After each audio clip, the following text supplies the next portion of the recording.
Welcome to the Trap House Podcast. Thanks for joining us. If you haven't already, please like, share, and subscribe on all social media platforms. And now a quick word about our sponsors. We have Duke Traps with us. Check out duketraps.com.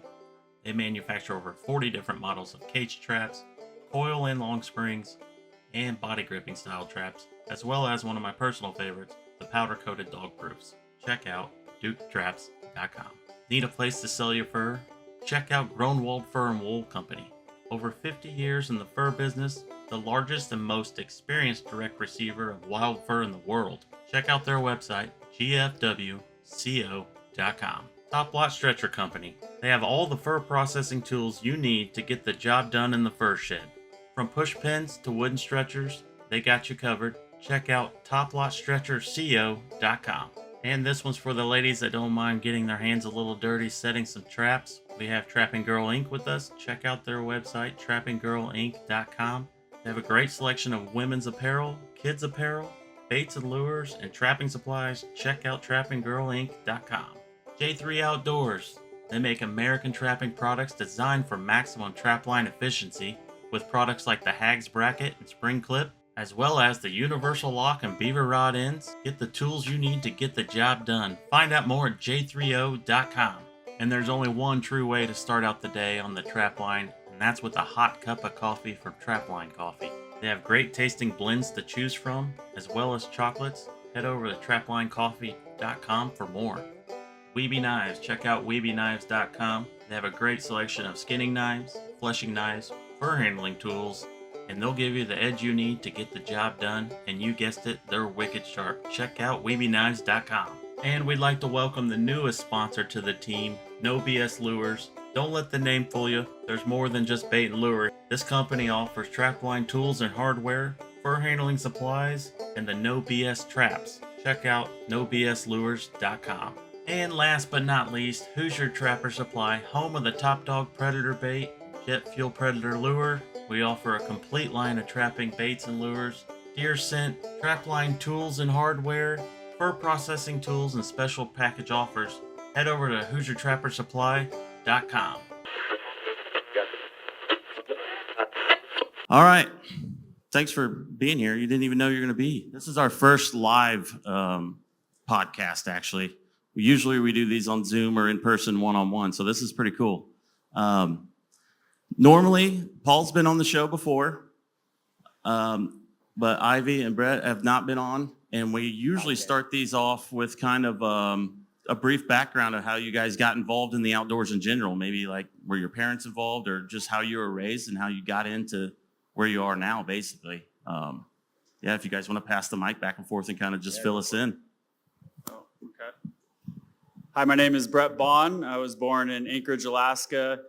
My dad was a school teacher, and they had a cabin out in the outdoors, and I lived out in the bush, and I was homeschooled, K through 5th. So I kind of was born into it, more in a hunting, trapping, and a little sport fishing background. That's how I kind of got into it, and I started trapping when I was like 13, 14 years old, and that's how I kind of got into it, and built a cabin when I was 19, fully moved into it when I was 22, and they're in the Alaska range, and that's where we reside, and I'll pass the mic to my beautiful wife, Ivy. Hi, everybody. I'm Ivy Quinn, and I grew up more of a subsistence fishing lifestyle, so I grew up on the coast of Alaska between the Kenai Peninsula and Bristol Bay. My mom's side of the family is Alaska Native, and my dad's side of the family are homesteaders on the Kenai Peninsula. So I was further away from the mountain and the interior background that Bret grew up with, but I grew up on a boat and in the ocean. So when I met Bret, that brought me more interior, and now I'm living this totally different lifestyle I didn't get to grow up with. Now I don't run boats and get to fish as often as I used to, but I still fight for those days. But before I met Bret, I still commercial fish. I grew up fishing. I got my first fishing permit when I was 13, and so I've commercial fished ever since I was a little kid. next to my mom and my grandma. So we're 3 generations of fisher women in my family. But in the winter times, I worked in taxidermy and I would flesh and skin hides and clean skulls. So I was semi-equipped when I met Bret to be thrown off grid and trap and learn how to do all those things alongside him. So yeah, that's me. Is that when you were like, Britt, she's the one? Oh, yeah. Yeah. That helped. My street cred. My name is Paul Antzcak. I grew up a lot like you guys did here in the Midwest. Grew up trapping, started trapping in 1977 in Wisconsin, moved up to northern Wisconsin, graduated up there, high school. Then in 93 or 94, I moved to Tennessee. Since then, I've trapped 11 states. Kind of got tired of catching those wiry haired coyotes and stuff like that. And I almost quit trapping, actually. I used to run a wildlife control business, and I was trapping 365 days a year. And so I moved out west, bought an off-grid piece of property, built a cabin, lived in that for a little while, 3 years, and I sold it during COVID, and then trapped for ranches out there. And then I bought a new off-grid property. I'm living further out than I think I'm probably the furthest out a guy could live in a pickup truck, or drive in a pickup truck in the state of Montana. So I live pretty far out. The UPS don't even bother shipping to me or nothing like that. I wanted to buy some cameras, for some remote cameras, for my cabin we were talking about. And I'm like, I got to go set up a UPS box in town. So, because they won't ship to me. But yeah, so I feel like I'm living my dream, to be on the show and everything else. So, yeah. That's great. Does anyone have any questions about that kind of lifestyle and upbringing while we're on it? Anyone in particular? Right here? So during the winter months, when you guys are trapping and stuff, when you're done during the summer, do you go back and do your fishing and stuff that you were? I do, yep. So I fish most of June and July. Although Bret and I are also big game guides. So we have spring and early summer bear season. So I stay out and help there. Usually Bret comes out and fishes with me this summer. He stayed back at the house and got a lot of work done this summer. But I go out. I did 80,000 pounds of sockeye salmon, and I finished last week, and I had about 4 days, and then I came here to the beautiful state of Iowa, and I'm dying of heat, but it's wonderful. Anybody else out there? No. I got one while we're thinking. You talked about guiding and bear hunts and stuff. You shared a pretty wild story yesterday with Q&A. You were involved in with a grizzly, and your father was involved, and it's more than most would want to be this close in action. Could you share that story again with some of the people that might not know? Yeah, April 15th, 2016, my father and I were out bear hunting in the Alaska range. Those who watched the show in season 13, episode 10, Ivy shot a grizzly on that. So it's the same style hunt that was on the show there this last year. But yeah, we're out hunting and came across a grizzly den in the snow and saw lots of tracks and no exit tracks. And so we knew the bear was in there and got up about 36 yards from the hole, and we're looking at it and trying to get it out. And I got walked up and got above it, and I was facing away, and ended up the bear came right out and went straight at my dad, and nailed him. My dad was able to get a shot off, missed its spine and hit him, and they started going down, and I ran straight after it, got down to it. It was on top of him, and had my 454 Casull and dispatched the bear off of him. So I shot it in the neck, slid down, shot it in the vitals, got it off him. The bear came straight at me, so 5.5 feet, came right at each other and killed it on the third shot and slid down the mountain. But the moral of that story, in that situation, everything worked out. It was 5.5 hours from impact. He got nailed at 11 11 o'clock. We left the scene around noon and got to help. Back then, I did not have an inReach, so it was like 2.5 hours before anybody else knew about it. And he was able to get to a hospital within 5.5 hours after the attack. So in that situation, I still think, if you wouldn't be alive today if I didn't have that sidearm on. So I'm a firm believer, if you can, if your laws, if you're in the United States, save a life, carry a handgun. So that handgun that we see on the show, us carrying, she has a 454. We carry it year round. So Yeah, it's not a stage Yeah. prop. This is real. No, this no, is real it's stuff that's going real on out stuff. there. Yeah. So yeah, definitely carrying a life, carry a handgun. So save a life. So lead over pepper spray. Yeah, no. I mean, don't get me wrong. I mean, pepper spray is better than nothing, but you got to know how to use it, know your wind, know how to use one of those. So And I borrowed that from you yesterday. you did. that Yeah, was no. Yeah. So what provoked that bear?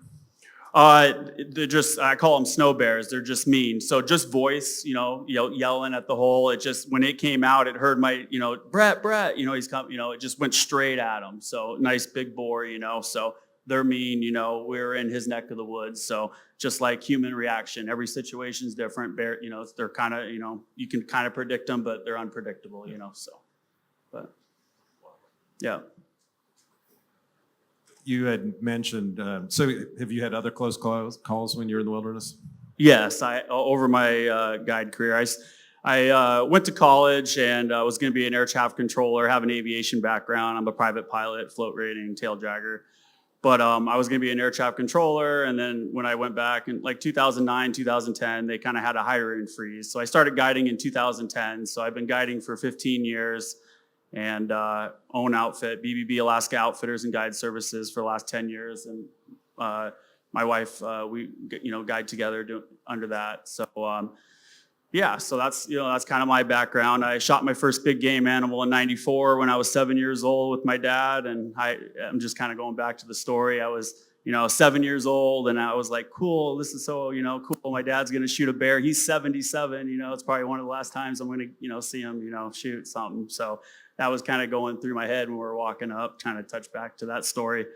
But I was definitely had a hunting background, and, my dad trapped and stuff, growing up, and, a little bit growing up, but he kind of did it as a hobby. And, I'm glad he introduced me to trapping 13, 14. I wish he would have introduced me a little younger, but I absolutely love trapping. So kind of fell into it, and love it. Questions on any of that? Yeah. It's hard to just skim over a grizzly Yeah. attack, like. Yeah.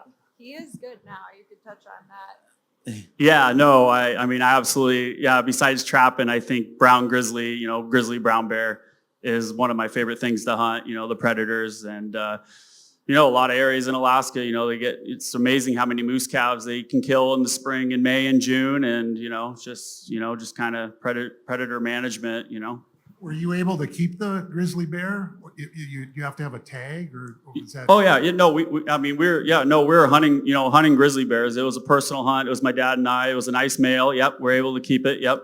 So, got it mounted. It's life-size mounted. So it was about 8.5 and just under, 24-inch skull. So it was a nice bear, good 8-footer. So. That's great. Anyone else before we move to the next segment here? Right here. Can I just ask, what do you guide for? Currently guide for, I've done it all, guiding, but currently moose, brown bear, black bear, sheep, caribou, a lot of, pretty much everything. And trapping. We do trapping trips, trapping excursions. Now, with my wife, we do women's Alaska trapping retreats where we take 3 women out, and she can probably speak more on that, but we do those, yeah. That's great. I know there's a lot of people here who want to know more about the show. I think we should back up. Paul, if you want to grab the mic, and since you were on before them, just kind of talk about how you got involved in the show in general and kind of where it's heading. Yeah. First of all, I want to thank everybody for if you watch the show, we appreciate it because it keeps us working.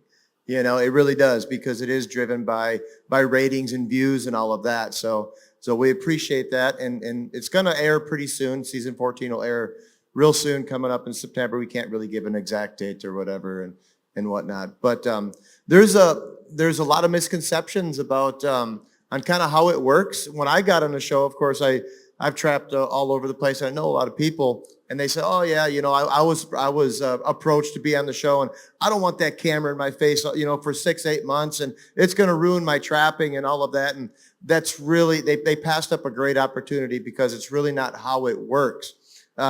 First of all, they come to us in the beginning of the season and they ask us, "Hey, what do you guys want to do this year? What are you going to do? You have a build you have an off-grid build. What do you want to do? And so I kind of lay out what I want to do, and they either get excited about it or they don't get excited about it.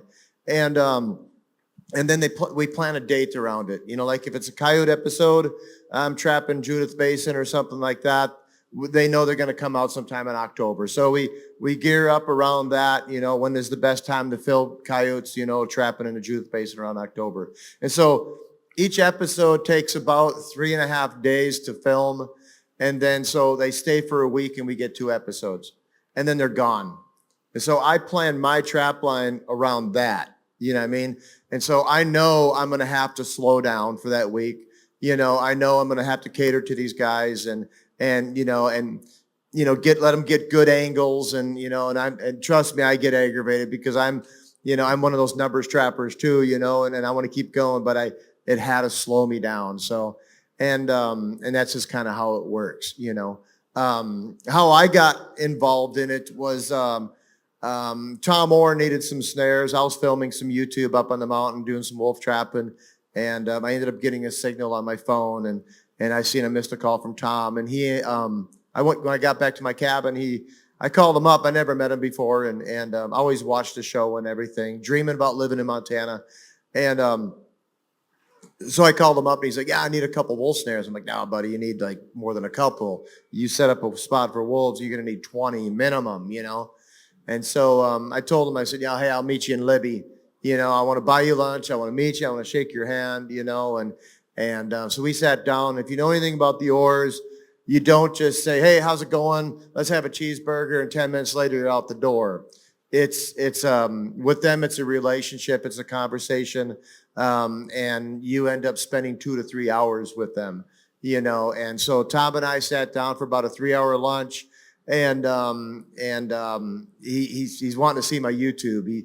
He was really, really interested in what I was doing. And towards the end of the lunch, he says to me, he goes, "I wanted to retire." He goes, "But Marty retired." And Tom cusses a lot. He's an old rodeo cowboy. And he goes, "I'm the only effing, I'm the only trapper on the show." He goes, "And if I leave," he goes, "there's going to be no trapper on the show." He goes, "Would you want to go ahead and take my place?" I'm like, "There's no way I could take your place. I don't want to take your place because I am who I am." And I said, "Well, heck yeah, let's try it." And it just kind of rolled off from there. So, but now we got everybody on the show as a trapper, I mean? And talking to the producers, they're all like, this is the best cast that we've ever had. Everybody's the real deal.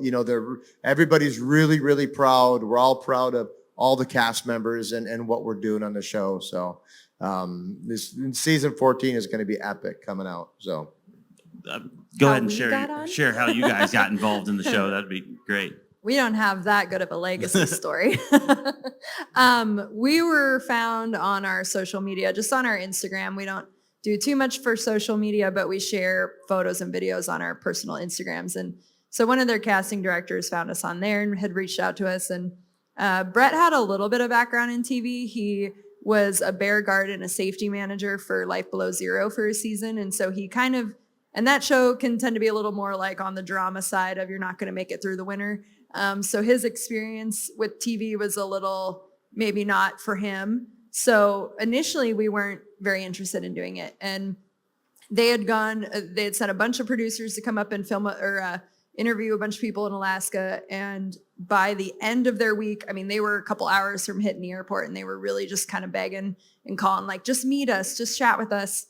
And because we hadn't even really watched the show. I mean, I could tell you that I knew that a guy named Tom was the face of Mountain Men, but neither of us had ever watched the show. And So we had met the guys and had good first impressions, and we were like, well, maybe we'll just give it a shot, and it's gonna fill up our free time, and maybe we'll get to kind of showcase our passions in a positive light. And it was a little difficult our first season. I think there was a lot of internal stuff going on with the show, and they really wanted to just plug and play these new characters into what they knew worked for their, I guess, rubric of the show and how the show had been going. And we aren't good actors and we don't fake things. So by season 13, you get our realness, and we really had to fight for that position. And now basically everyone in the production company has been on board. And I think that's why all of us are so proud and happy at this point, because we really did have to kind of fight tooth and nail to, prove ourselves, which was kind of comical because they found us, so it's like you find us and then you want to change us. So we are getting to tell real stories as they're happening. And we've got really great cameramen that do that. They have to work harder, but the story that gets produced is a lot better, I think. Has anyone got questions on that? Any of this introduction to the show? So when you guys do the whole season of the show, how long are the producers actually out there with you guys? Is it just a week? Or Yeah, it's just a week. Yeah. So we like I say, we film I film 2 episodes in 1 week. Yeah. And so what I have with me is a cam, a B cam, and then an assistant camera. When we first started out, like Ivy was saying, there was that first year there was some changes after that first year, and I had like a crew of 5. So now it's kind of everybody's kind of went all freelance. And, and we kind of all found our favorite cameramen, and we pulled to get them. Doesn't always happen for me, but, and then our favorite field producers. Then director of photography. The AC is basically the gopher, the battery kid, we both had Colin quite a bit, Colin's a good guy. But yeah, it's a good camaraderie. They're all, I'm 58 years old, so they're all like in their 30s, most of the guys are, and they're all a lot of fun, and we have a good time and joke, and we just have a blast. It ends up being kind of like a family atmosphere, and we all just kind of hang out, and and then there's some times where it's a little tension and stuff like that, but we take care of it, and you're hanging out with the people, like they hang out with them 24/7, you know what I mean? But yeah, it's a lot of fun. Like for us, they're with us. Like the first, you guys are like our first season in season 12, we had 3. So we had a field producer who really didn't shoot, and then 2 camera guys. But starting in season 14 or season 13 and the last 2 years and 14, we had 2. So we just have 2 with us. So that means 2 more snow machines in our location. So once difference between ours is you don't drive to it. So they follow us. So we take 4 machines, Ivy and I and the 2 camera guys. They follow us into the cabin, and we're there for the whole 8 days, filming and stuff. And you do, like Paul said, we do 2 episodes, same thing. And if we go out to our outpost, that means another, extra day of traveling and an extra day back. So some of our shoots get a little bit extended, it's just how remote we are. And we just, everything's on snow machine. So. What kind of ratings does the Mountain Man show get? Do you have, feedback on your ratings? Yep. Yeah, a little bit. It's harder now because of how you view TV. There's all these different ways, and that's kind of what we're struggling with, even as cast members, because, before it was, hey, do you have Dish Network or do you have cable or what? And then History Channel was on it and all of that. Well, now there's like Roku and there's YouTube TV, and there's all these different ways of view. And so it's hard for them to go ahead and see the ratings, as far as views go. I know when, I think last season came out, the season premiere was, I think 1.2 million views, which is good considering, not everybody's watching it on regular network. But, so now this year we're waiting before we sign new contracts. They want to see what the ratings are going to be on the show before we get new contracts. So they want like 2 episodes to come out before we start signing. So we're starting late this year. They should be filming next month, and they're not. I wanted to film next month, but it's not going to happen. So everything's going to get pushed back this year. So I have a question about your living arrangements. Do you have electricity? Do you have plumbing? You can't just go to a grocery store. What are you eating? I've never seen your show. I've heard of it, but now Yeah. I'd like to watch it. Yeah, I live 100% off grid. My nearest neighbor is like 8 miles. I'm not as far out as these guys or anything. I could drive a pickup truck right to it, but I'm off grid. I got my cabin set up just like basically like anybody's got a house. I got a cistern, gravity feed water comes down to a RV pump. I built my solar system and I know nothing about electricity. YouTube is great. And I have not melted my house. I did melt some wires and I figured some stuff out. But I got 800 watts worth of panels, and then I got a really nice 3,000 amp hours worth of batteries in the house, and it works really good. I got hot water on demand, indoor shower, indoor plumbing, and whatnot. So I basically got everything. And then a generator backup. Get very little sun. In the wintertime at the 49th parallel. And so I got to run a generator a lot, and then move my panels all the time, so, but everything just everybody's else got at my place anyways. Yeah, we don't. We have a really nice outhouse set up, and we have a natural spring that's really close to our cabin. So we're very lucky to have year-round water. But we do have to go get it. So whether it's by snow machine, hauling our tubs with our sleds, or by boat when it's not wintertime.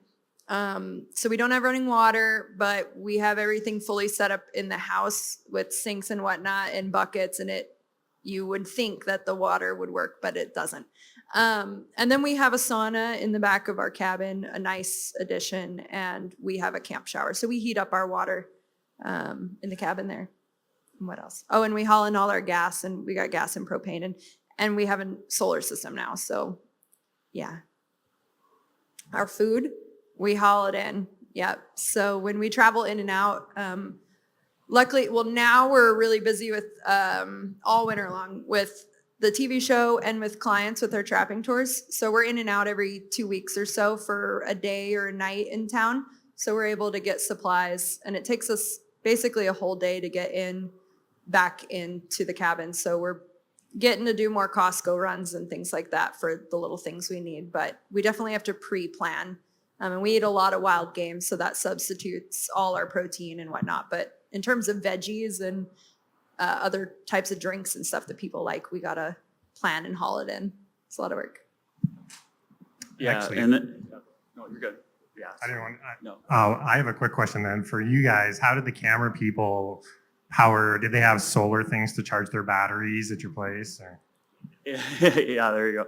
Yeah, a generator. So up until this last year, just a generator was all electricity. So when the camera guys come, the little Honda would be putting all night.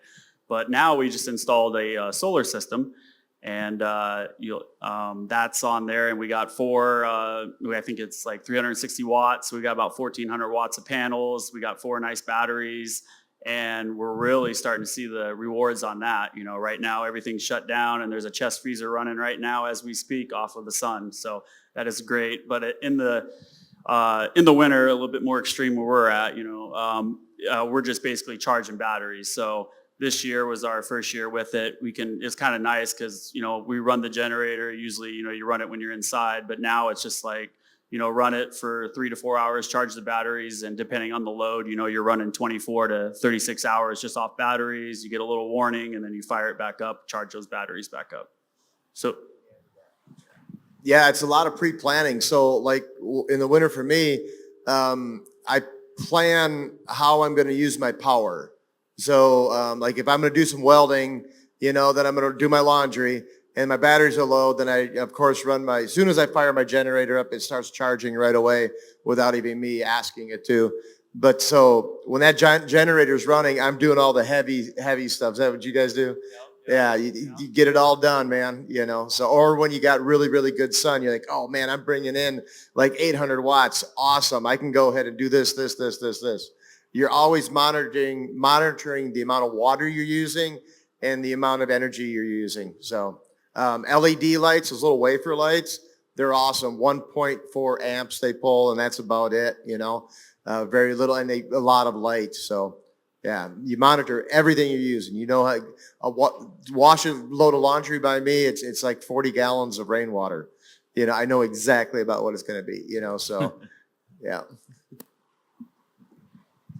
You mentioned when the crew comes out to film in October, you really like to set that time for coyote trapping and filming with the crew. Why is that? Why is that time of year so best for them to like come out and film you trap coyotes and all that? Well, it all depends on the story we're going to do, whether it be a marten story, you'll see some of that next year, or spring beaver trapping story. Everything is seasonal. So they ask me what I want to do this next year. Be like, oh man, I want to do a coyote episode. Well, you kind of did a coyote episode last year. Well, I got a different spin on this one. Oh, okay, what do you got? So it all depends on what I'm doing. I like to do in the beginning, I was kind of like, I want to do like 50% builds on my off-grid property, and then the rest like trapping. I don't want it to be all trapping, so I wanted to mix it up a little bit, but that doesn't always work out. You're going to see some pretty epic builds I did on this next season. So, but it all depends, on what the story is. So you said they come out for a week. So how many weeks do they come out during a season? It all depends on how many episodes we get. Okay. I don't even know what I'm going to get next year. I'm hoping I've done 29 episodes in 3 years. I'm hoping to get at least minimum 8, so, cause it supplements my income, yeah, more episodes, the better, I will add with just the time of the year stuff. So, originally like our first season, they'd come out in maybe like the prime of our winter, and they'd say, well, we'd really like you to get stuck and have a challenge, but we're like, we don't get stuck. The snow is fantastic this time of the year, and we can't fake that. And now we have 2 hours of us digging this crap out that we buried for no reason.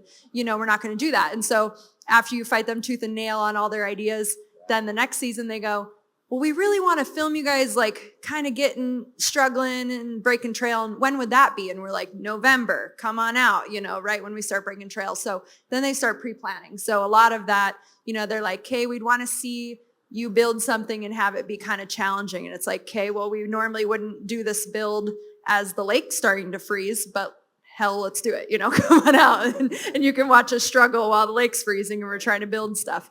So, we're doing it. We might not actually do it at that time, but, a lot of our ideas just to be able to tell the story, they can't film us doing it in the summertime when you have the best weather ever. And, some of us are working and have commercial fishing jobs and whatnot. So they try to plan all our ideas around the time of the year that we could make that story happen.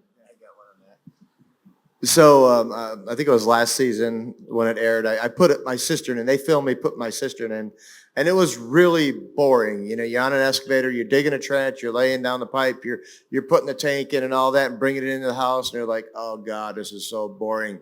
And then I had a leak after I put like 200 gallons of water in it, and they're like, yes, he's got a leak, so that's kind of how it goes. They're looking for that drama, but yeah. TV. So Bret, you mentioned with your aviation career, so when you bring people to guide for hunts and other trapping, stuff like that, do you fly them in then yourself? Yeah, no, as far as that, I stay as a private pilot. I did not dive into the commercial thing. I'm a one-man operation, besides my wife here. So I don't want to have that stress of, that goes into it, and flying and taking care of the aircraft and weather related. So I use other air taxis to fly me and my client out to the field. So no, I don't fly, for, people for my business and stuff, no. So.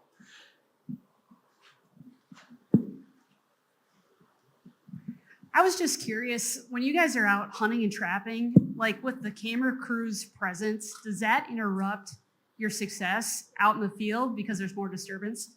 Yeah, it definitely does. I mean, like for instance, when we're like filming trapping, I'm in the front, Ivy's behind me, and then we have 2 machines behind. So you got 4 machines behind. So I try to stop short of the action, but as trapping, you can get up to that thing and you get my initial reaction, which is genuine, real true, so, you got to stop, and it just, everything takes time when you got camera people with you. So you just got to slow things down, kind of know that ahead of time.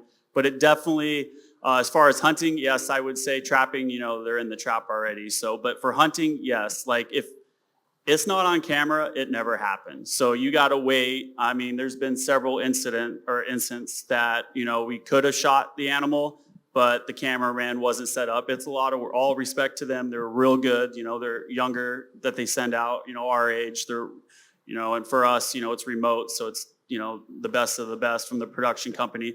But yes, it does kind of slow things down a little bit having the camera crew next to us. So. Yeah, like, especially in a scenario like when we're snowmobiling in, and there's fresh snow. Now if I stop to go check a marten set or something like that, I just can't jump off the sled. They want that fresh snow, so they'll go ahead and, okay, hold it, let's just stop here. Okay, he's got a marten caught. And then they'll go set up their cameras before I walk over there and disturb all the snow. They want that shot, But as far as messing up my trap line, I got one story about that. So when I did my back-to-back wolf episode, they wanted me to make a wolf set. And it was actually in a awesome location. I've killed wolves in that location 3 times. And so I did a dirt hole type of set and everything. And the cameramen are spitting their tobacco out, and they're everything else. And it's part of it, and they're getting their different angles, laying down and all kinds of stuff. And then I get done with the set and I walk away. The scene is done, and I walk back over and I pull the trap up. And my field producer's like, "What are you doing?" I'm like, "Man," I said, "Yeah, I got 5 people hanging around here. There's no way a wolf is going to come in here, and step in this trap. They're going to avoid this area now. We've ruined this spot." After they left 2 weeks later, the pack came through. 4 wolves came in. You can see the different tracks. They pissed all over the set. I had no trap there. I would have caught them. So, Have any of you guys ever gotten frostbitten? Yeah, I got it inside my nose. I deal with it every day. Snowmobiling across Big Meadows Ranch at about -14, going to run my wolf sets, and I wear a mask. I don't wear a helmet or anything like that. I wear a mask, and the mask kind of fell down, and I was just breathing too heavy, and frostbit the inside of my nose. So it just burns all the time. I have not yet. Knock on wood. Hopefully never do. We monitor that pretty well, which is good. You've been close with that, with Iron Dogging many times, so. Yeah.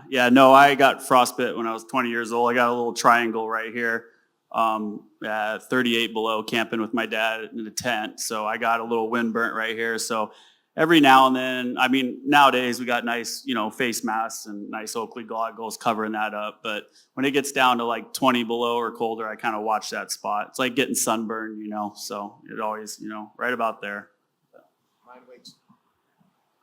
Mine really wakes up at -10 when I breathe. So to put this in perspective for those of us that are here in the Midwest, which we deal with cold weather, but nothing like you guys do. So what are your extremes weather-wise? And do you go out when it's really bad? No, my threshold is -20. I just don't go out. I'll wait. You know what I mean? You guys get that wet cold though. Ours is dry, but it can still hurt, especially with our wind gusts. So, we might get like 30 below, but with wind gusts, you'll get 60 below Fahrenheit for a lot of places. So, I mean, Bret, it takes a lot for him to stay home. Usually it's because he's being forced. So if it's cold enough for the snow machines to give him heck and not start in the morning, then he's kind of dead in the water. But it has to be really cold for that. For me, I really struggle. Anything below 20 below, I start to hurt pretty bad. But yeah. Yeah, especially in these last couple decades, it's kind of been warming up. When I was a kid, like our cold snaps just south of Denali there is about 45 below, and now it's about 35 below. So, and you can have a temperature swing, 40 degrees Fahrenheit to 40 below is kind of, and I kind of shut down around 35 below. Stuff really, after 20 below kind of takes a little bit. Up in Fairbanks area, they're kind of used to that, but Yeah, 35 below is kind of 35, 40 below is kind of when we kind of say, yeah, it's too cold to work the equipment. Yeah, like you just said, it's hard on the equipment. Things break, you know, and everything just gets brittle. So, I don't want to get stranded. So. The cameras don't last in that either.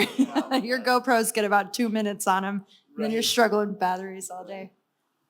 Yeah, and these newer machines, you have hand warmers and gauntlets and stuff, but yeah, camera batteries don't last in the cold and stuff. And there's a little bit that goes into, prepping your snow machine and stuff, and, when it gets cold, like below 20, I throw sleeping bags over the machines and tarps and put block heaters in there and kind of like plug it in your vehicle, warming it up everything. And those newer 4-stroke machines, those batteries, you don't want to be cranking on them too much, below 10 below all the time. So kind of warm them back up a little bit, get them around that 0 degree mark, and they'll fire right up. One question. So when it gets to like 10 above, you guys are like, it's spring. Oh, great. Yeah, 10 degrees Fahrenheit is actually my favorite temperature. It's warm enough for a thing. It's nice and cool. The snow doesn't stick to you. So I like 10 below to 10 degrees. 10 degrees is my favorite trapping temperature. When it gets extreme cold, do the animals run more, less, or if it's real windy, do they just lay up and then it gets real cold. Martin kind of, burrow down a little bit, but actually, I love canine trapping when it's cold. You're leaving less scent, when you're wolf trapping and coyote trapping. So, like I said, I kind of like, below 0 temperatures. It's good to have the cold snaps, but I'd rather take a cold snap over the warm smells we've been having. We had some warm years. You get up 35, 40 degrees. That's not good. But. Yeah, the wolves will lay around a little bit, and the coyotes will lay around a little bit when it gets that warm, so. We got a question over here. Yeah, we're all trappers here, and we love the show, of course.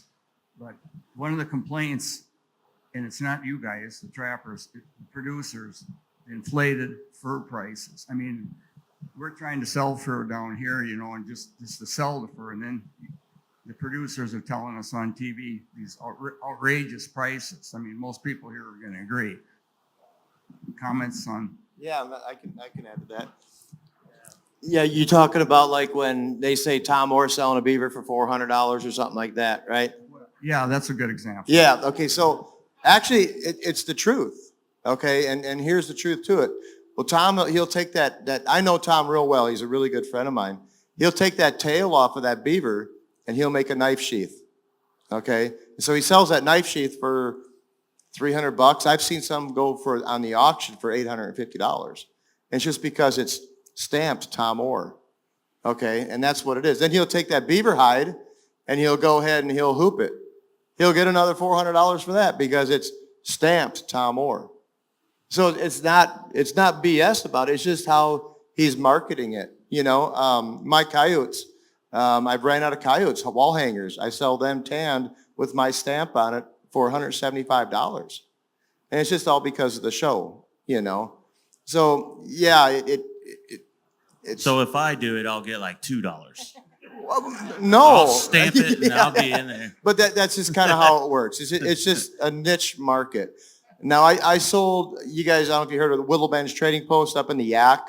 They have a season opener in May. And I'm not bragging or nothing like that, just kind of how it goes. People fly in from all over the world, literally, to go to that. And I wasn't going to set up a booth this year, and I decided, I'm going to set up a booth. In 3 hours, I sold $3,000 worth of stuff. They were throwing $100, and they'd grab their stuff and then head home and say, they met us. It's a whole different world, And so, does that answer your question? Kind of clears it up. I will add, though, because I agree with how you feel, and I feel like it is very unrealistic, and that's a translation that's lost within the show. I mean, nobody watching is getting that sort of context because that isn't market value. And, they aren't saying, this is a $400 beaver for Tom because X, Y, and Z, he's going to break it down and sell all these things. And because he's Tom Moore, that's missing in translation. But yeah, I mean, and I feel like that's why trappers don't like to watch a lot of trapping shows, or Alaskans don't like to watch a lot of Alaskan shows because we pick up on those nuances and they bother us. But in another perspective, it's great to hear those numbers happening for a group of people that have no idea, and they're thinking the value of fur is really high and kind of seeking that expectation. And so hopefully, as fur is increasing in value, because it is, in a lot of ways, maybe we will see a lot of those higher prices for everybody in the future, just with having positive viewership and positive stories being told on the network. So what we film goes back to the producers, and then they have a narrator. What's his name? You guys know? Yeah, there's a narrator, and so a lot of times those narrators and what they give them isn't correct. And so I've called up the producers and say, hey, that is wrong. What you all had him say was wrong. You know what I mean? And so now with us kind of holding the production team accountable, and you know what I mean, and the editors accountable for what is real. And now they're starting to call me up and say, hey, how many states can you catch marten in? What are the actual marten prices out there, you know, in the lower 48? I remember my first episode, I was showing my grinder or whatever. I was grinding beaver up, and the narrator says, that I was grinding otter carcasses. Okay, well, a guy called me on Facebook. He goes, now I know you're a fraud because you don't grind otter carcasses and use that for bait. I'm like, I didn't say that. I never grind otter carcasses. And so anyways, I had to go relook at the episode, and it was the narrator that said that. I never said that, you know what I mean? So when it goes back to the production company, they can tweak and twist things, you know what I mean? So.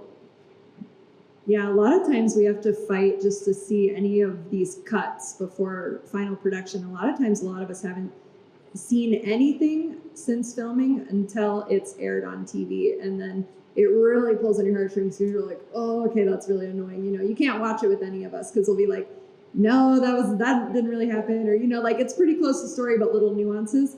And so we really have to fight to see these little previews just to kind of make sure. And like you said, they do check in on some things.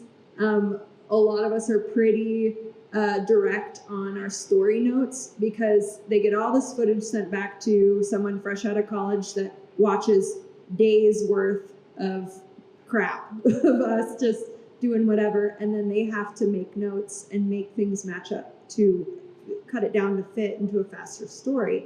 So there's a lot of things that get taken out of context, and in Storyland you have to struggle and overcome. And so whatever you did that day might not be a bigger picture of what you're actually doing. So let's say I'm salmon fishing and for my job, and my goal that day is a certain number. But realistically, that's not my normal goal day number. That's what I caught that day. But I had a challenge and then I won because I got my goal, right? Even though, man, I normally do a lot more, you know? So there's little things that TV has to do to make sense in their world, even though we're really doing it and it doesn't make sense in my world. Yeah. Any questions out there on any of this? Over here? You have any children? No. But in the future, I mean, if it happens, it happens. Down here. Nick?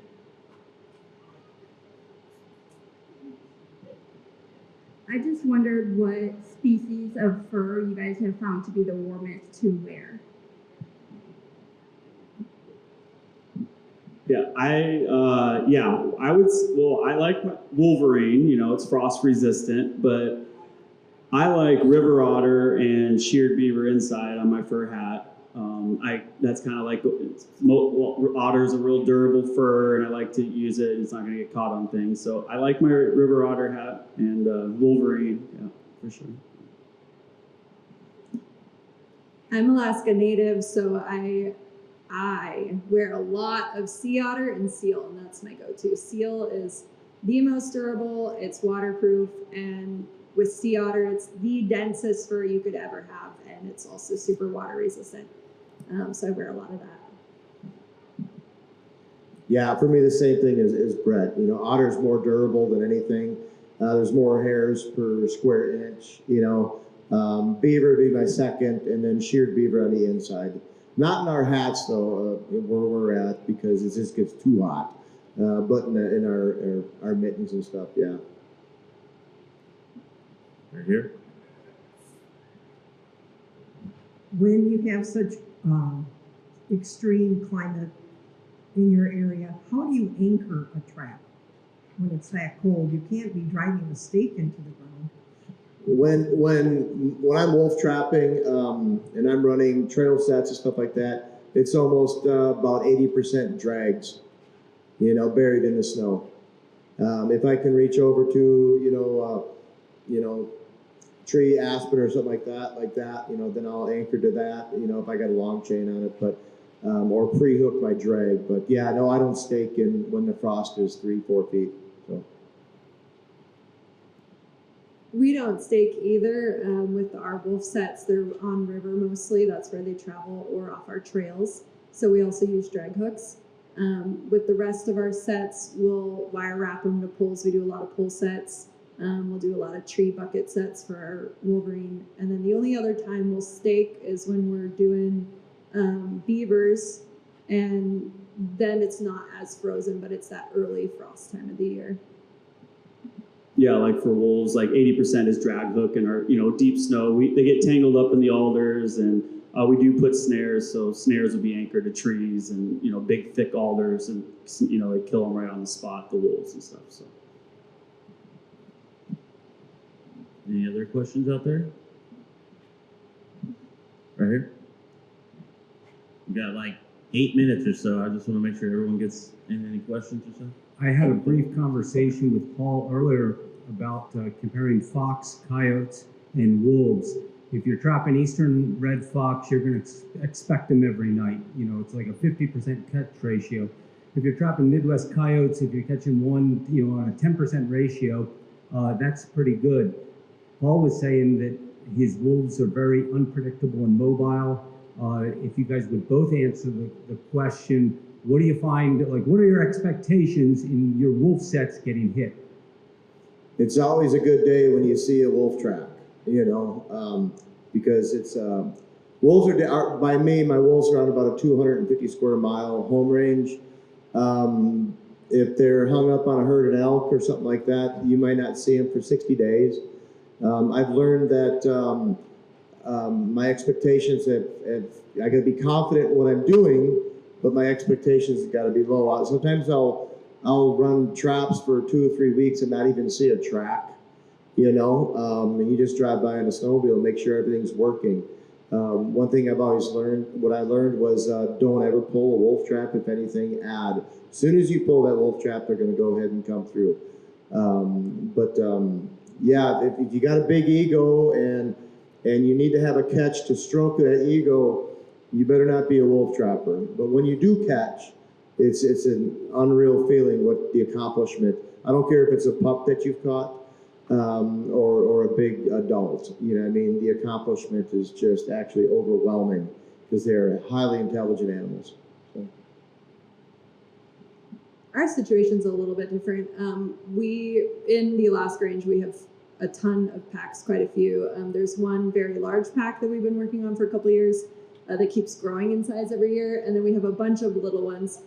So for us, with that big pack coming through, it's every 10 to 12 days. So they're on a pretty strict schedule.